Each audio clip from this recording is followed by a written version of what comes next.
Remittance পাঠাতে উৎসাহ দিতে এবার প্রবাসী কার্ড চালুর উদ্যোগ নিয়েছে সরকার। যুক্তরাষ্ট্রে চ্যানেল 24-কে দেওয়া সাক্ষাৎকারে 2 মাসের মধ্যে এই কার্ড চালুর কথা জানান প্রবাসী কল্যাণ মন্ত্রী আরিফুল হক চৌধুরী।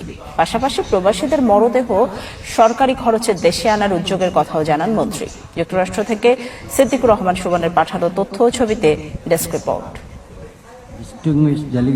জাতিসংঘের দ্বিতীয় ইন্টারন্যাশনাল মাইগ্রেশন রিভিউ ফোরামে অংশ নিতে যুক্তরাষ্ট্রের প্রবাসী কল্যাণ ও বৈদেশিক কর্মসংস্থান মন্ত্রী আরিফুল হক চৌধুরী, যেখানে চ্যানেল 24-কে দেয়া বিশেষ সাক্ষাৎকারে প্রবাসীদের জন্য সুখবর দেন তিনি।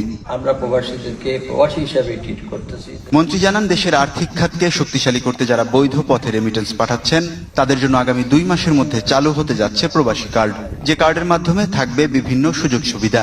এবং দেশে যারা রেমিটেন্স পাঠাবেন এবং বৈধ পথে, আমরা তাদের জন্য রেমিটেন্স দেরকে আমরা প্রায়োরিটি কার্ড দেব, প্রবাসী কার্ড দেব। সেই কার্ডে আমাদের অন্যান্য ফ্যাসিলিটিগুলো থাকবে, বিভিন্ন তার প্রপার্টি, তার সিকিউরিটি, তার বিভিন্ন ক্ষেত্রে যেখানে যাবে এই কার্ডটাতে তারা প্রায়োরিটি